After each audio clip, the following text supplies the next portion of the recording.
The matter is going to start in 5 seconds. Start.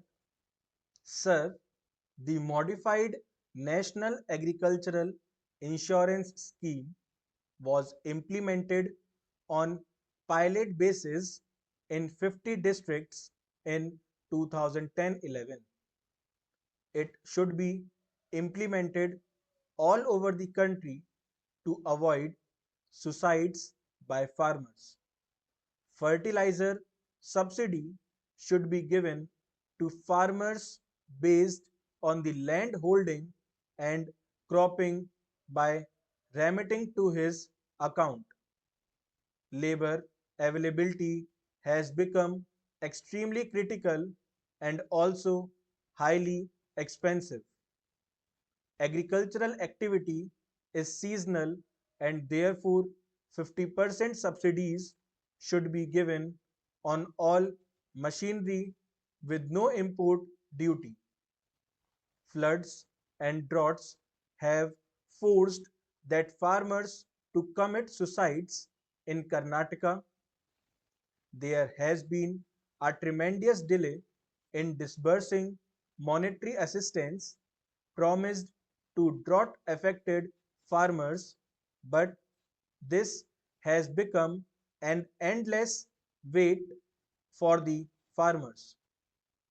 In fact, the Disaster Management Authority of the Government of Karnataka allegedly has not held a single meeting to tackle the problems of farmers in the drought hit areas of the state.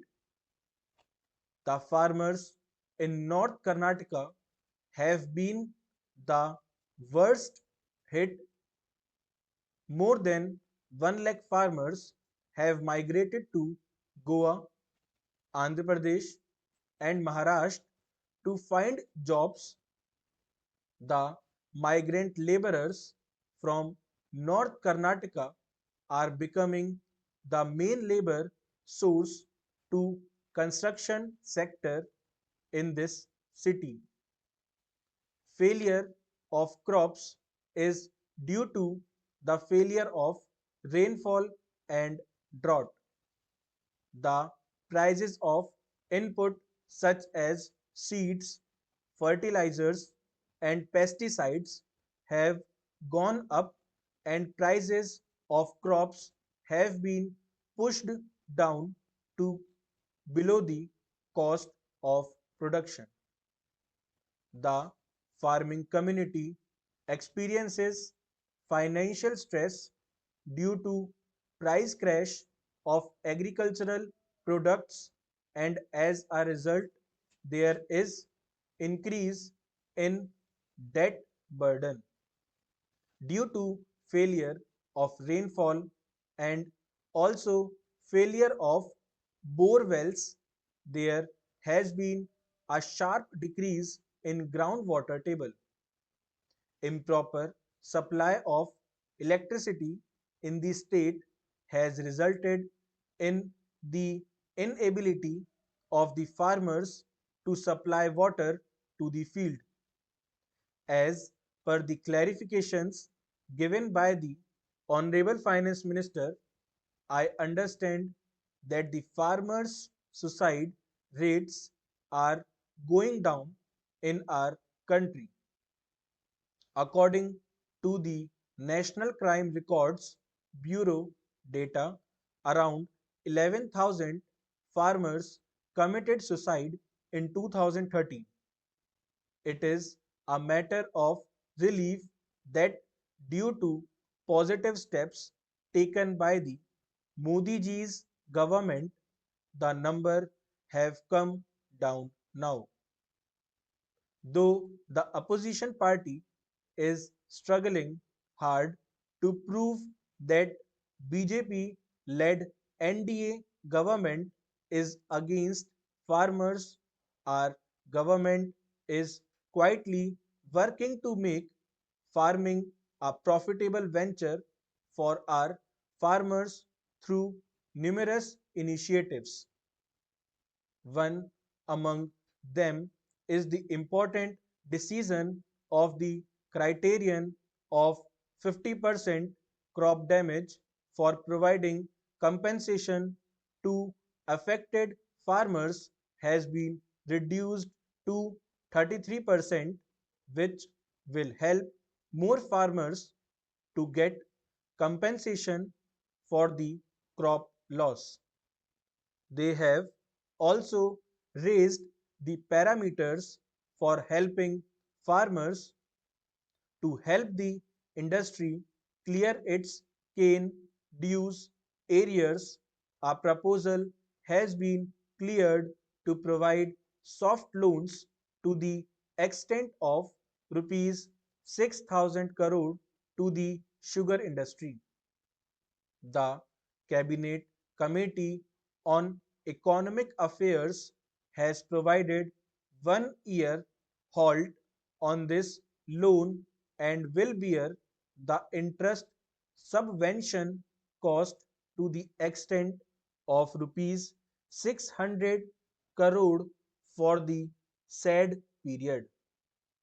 To ensure the farmers are paid their dues timely, the Centre has mandated that banks will obtain from the sugar mills the list of farmers with bank account details.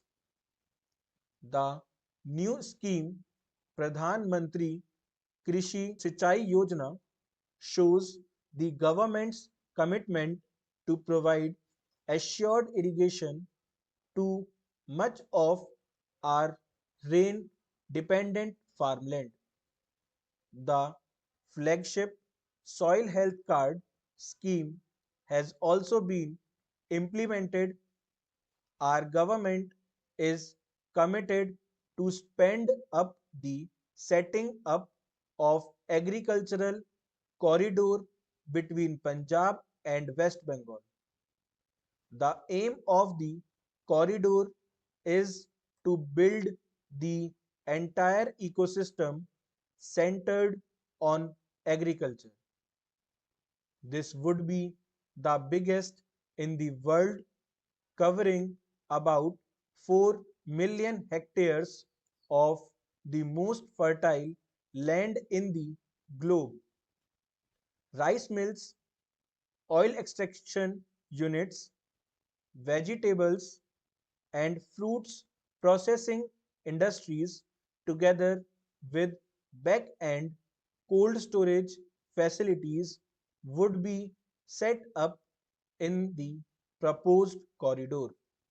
About rupees 5,000 crore has been set aside for setting up scientific warehousing infrastructure to increase the shelf life of the agricultural produces. I would request the Agriculture